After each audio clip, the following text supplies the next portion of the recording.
ब्राह्मणों को भोजन कराया जाता है। अधिकांश गरीब होते हैं तो और उनकी अच्छी खुराक होती है क्योंकि लेबर करते हैं फिजिकल। तो अगर किसी को पूड़ी की जरूरत है, पूड़ी हमको चाहिए, तो आवाज देता है, अरे ओ मिस्र पूड़ी लाना, ऐसे।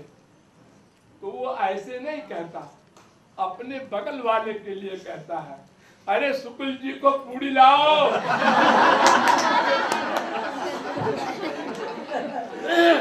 और जब शुक्ल जी को पूड़ी आई, इसमें भी रख दो।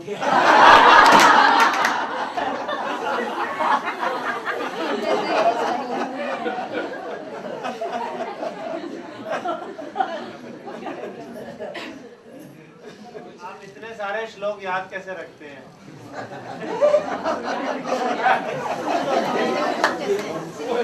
हमको एक श्लोक नहीं याद है, यहाँ टेप रिकॉर्डर रखते हैं, जो दबा देते हैं बस।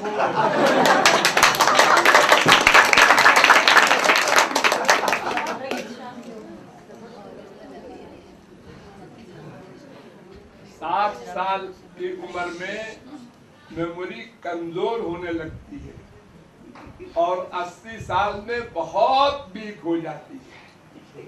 अपने कपड़ा लत्ता सब भूल जाता है आदमी। क्या याद रहेगा? नहीं समझे? तो अभी कम उम्र के तो आदमी जा रहे थे कहीं परदेश, तो एक ने कहा चलो आम खा ले, बढ़िया मौसम है। हमने कहा चलो। एक आम के बाग में गए, तो का माली जो था उससे कहा कि भाई आम खिलाओ, तो उसने लाकर रख दिया आम, खाइए। तो एक तो खाने लगा, दूसरा पूछने लगा उससे कि किसका बाग है, ये इसमें कितने पेड़ हैं, इसको किसने लगाया है, इसमें किस किस तरह के आम हैं, ये आम कब बड़े हुए, कितने साल हो गए इसको। और दूसरा वाला आम खा के चला गया। तो एक कहावत बन गई कि भाई आम खाने से काम है, तुमको पेड़ गिनने से क्या मतलब है?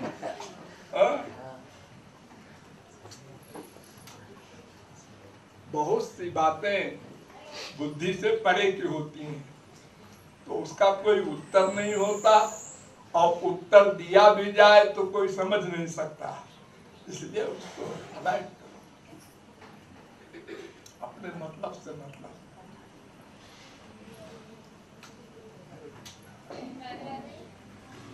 जगत गुरु की उपाधि हमको देने की बात आई थी। वहाँ जो बूढ़े बूढ़े थे विद्वान, 25-30 तो बहुत बूढ़े थे, जब चल फिर नहीं पाते थे ठीक से। तो लोगों ने कहा भाई एक बात बताओ कि 35 साल के तो है, तो 35 साल में तो एक सब्जेक्ट का भी आचार्य नहीं होता कोई, वेदांत का आचार्य हो, न्याय का आचार्य हो, सांख्य का, सब 12-12 साल के कोर्स हैं संस्कृत में। तो ये सब शास्त्र वेद कैसे इनको तैयार है। तो उसी में से किसी ने कह दिया कि भाई मैंने तो ये सुना है कि इनकी उम्र 500 वर्ष की है, लेकिन उन्होंने कायाकल्प कर लिया। हर 100 वर्ष में ये कायाकल्प कर लेते हैं, फिर 16 वर्ष के हो जाते हैं। हाँ ये तो हो सकता है, 500 वर्ष की नॉलेज तो लगती है, लेकिन ये बात तुमने किससे सुनी है?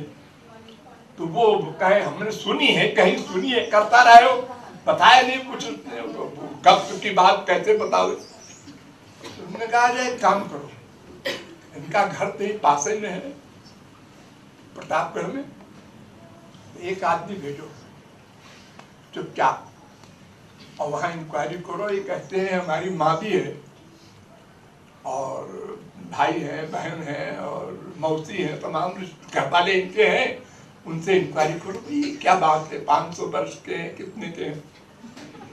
मंगल गए वो लोग, 2 आदमी गए और वह आपने पूछा उछा होगा लोगों से, तो वहां के लोगों ने भी बताया कि हमारे सामने तो पैदा हुए, हम तो जानते हैं। अब माँ के पेट में आया वो 100 बरस से कहीं तो सभी जाते हैं, उनको कौन सी नई बात है। तो लोग ऐसा हल्ला मचाते हैं। फिर ये पूछने लगे किसने पढ़ाया आपको, ये शास्त्र वेद आपने किससे पढ़ा? विद्वान तो सब काशी में, 6 शास्त्रों के वेदों के विद्वान तो काशी में रहते हैं, और तो कहीं इतने बड़े बड़े विद्वान है नहीं, किससे पढ़ा आपने? प्रश्नों का क्या उत्तर दिया जाए?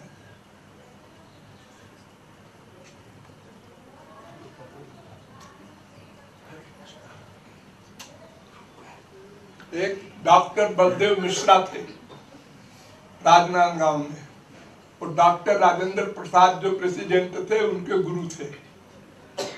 तो हमसे मिलने आए, तो हम आराम कर रहे थे, तो हमारे सेक्रेटरी बाहर बैठा था, उससे बात करते रहे 1 घंटा, जब तक हम नहीं निकले बाहर।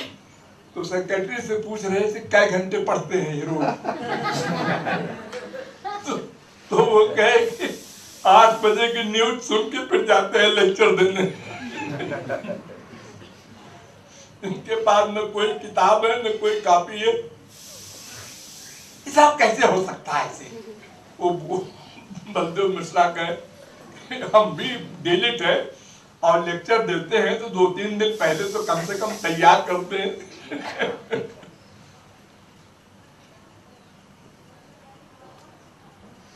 तब बड़ा आश्चर्य था लोगों को, कम उम्र थी ना, और अब तो लोग समझते हैं कि इतने साल तक पढ़े होंगे तो नॉलेज हो गई दिल।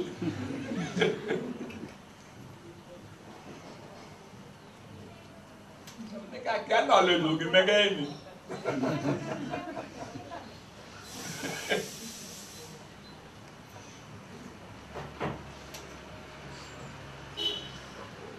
भाई डॉक्टर, वकील और स्पिरिचुअल मैन जितना अधिक उम्र का होता है प्रभाव पड़ता है, चाहे वह अंगूठा छाप हो।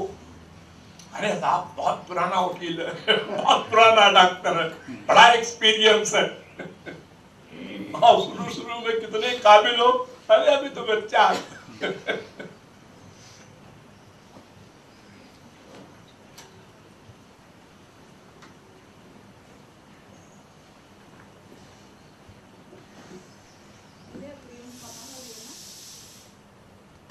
छोटे थे जब पढ़ते थे, 13 साल के महू में, तो हमको लोगों ने राम बना दिया रामलीला में। तो वो राम और रावण का युद्ध धनुष बाण से, तो ये था कि हमको बताया था कि आप ऐसे बाण मारते जाइएगा ऊपर ऊपर की ओर, और नकली बाण भी होते हैं, कुछ देर ऐसे ऐसे मारते रहे। फिर हमने सोचा रावण के मार के देखे निशाना ठीक लगता।